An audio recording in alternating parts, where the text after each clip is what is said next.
मैं ये आपके उससे समझना चाह रहा हूं, इस बहस ने एडवांटेज किसको दिया? जो ये बयान आया, जो जरूरत थी कि नहीं थी उस पर टिप्पणी मैं नहीं कर रहा हूं, क्योंकि अब बयान है। और जब कोई बड़ा व्यक्ति, राज्यपाल है, प्रथम नागरिक है प्रदेश की, अगर उन्होंने कहा समीक्षा, तो उन्होंने बहुत स्पष्ट रखी ना।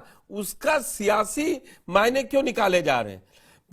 सपा प्रवक्ता को आपने सुना होगा बाइट में, उन्होंने तो दोनों लड़ाइयां भी, फिर वही लखनऊ दिल्ली सब कुछ बोल दिया। ऐसा है क्या? जमीन पे देखिए तो लगता नहीं है। पुष्कर जी, मुझे लगता है कि राज्यपाल महोदय का पद जो है वो संवैधानिक पद है।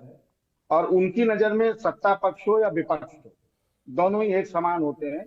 और महामहिम ने जो बयान दिया है, तो निश्चित रूप से ये चीजें उनकी जानकारी में कैसे आई, इंटेलिजेंस के माध्यम से आई, मीडिया के माध्यम से आई, यही सूत्र होते हैं। तो उनके बयान को सरकार को ये लगता है गंभीरता से लेना चाहिए।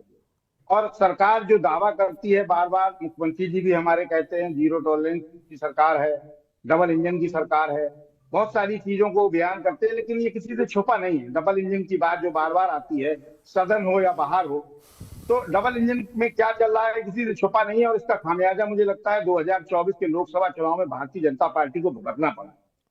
सरकार जीरो टॉलरेंस की है। इसके लिए आप थाना, तहसील, किसी भी सरकारी दफ्तर में चले जाइए, भ्रष्टाचार बेहिसाब चल रहा है, कोई दिक्कत नहीं है, चलने दीजिए, किसी को कोई चिंता नहीं है। सरकार के दो दो मंत्री भ्रष्टाचार के आरोपी हैं।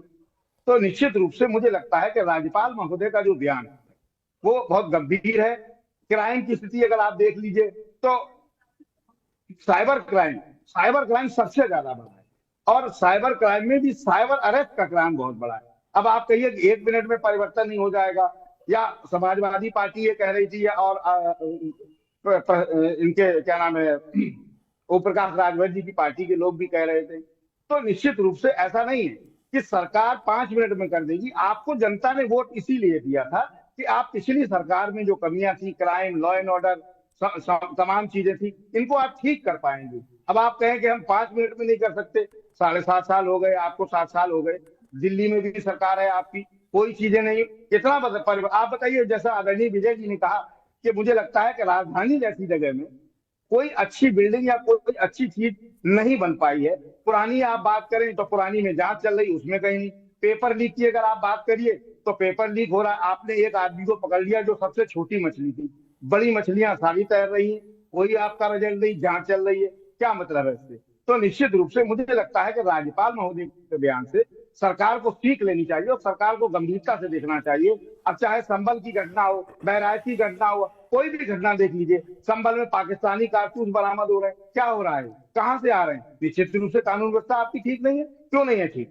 सरकार की जनता ने चुनी है आपकी। बहुत सारी चीजें सवाल खड़े करते हैं। महामहिम राज्यपाल ने जो खड़े किए, निश्चित रूप से कहीं ना कहीं उनकी बातों में कुछ सच्चाई होगी, तभी उनको ऐसा लगा और उन्होंने बोला। क्योंकि आज तक वो नहीं बोली, कुछ चीजें बदली हैं, हम भी स्वीकार करते हैं, निश्चित रूप से बहुत सारी चीजें बदली हैं। आपने अतीक अहमद मुख्तार अंसारी को मार दिया, ठीक है, कोई बात नहीं। उनके नेटवर्क को कहां ध्वस्त कर पाए? उनके लोग कहाँ हैं? उनके कहाँ पकड़े गए? कौन सा पकड़ा गया? कोई अपराधी अतीक अहमद मुख्तारी को छोड़ दीजिए, कौन सा बड़ा अपराधी आपने मार गिराया? कुछ नहीं हुआ।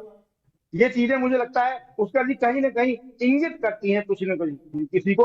अफसर आपके बेलगाम है, कोई काम ढंग से नहीं हो पा रहा, कोई चीजें ऐसी नहीं है जिसको आप खुलेआम बस एक बात कह देते हैं। आप लाल टोपी से कोई भी अपराधी पकड़ा जाएगा, और लाल टोपी से जोड़ के अगर आप देखेंगे तो मुझे लगता है इससे प्रदेश की कानून व्यवस्था ठीक नहीं होगी। जी पुष्कर जी, नीरज जी ने बड़ा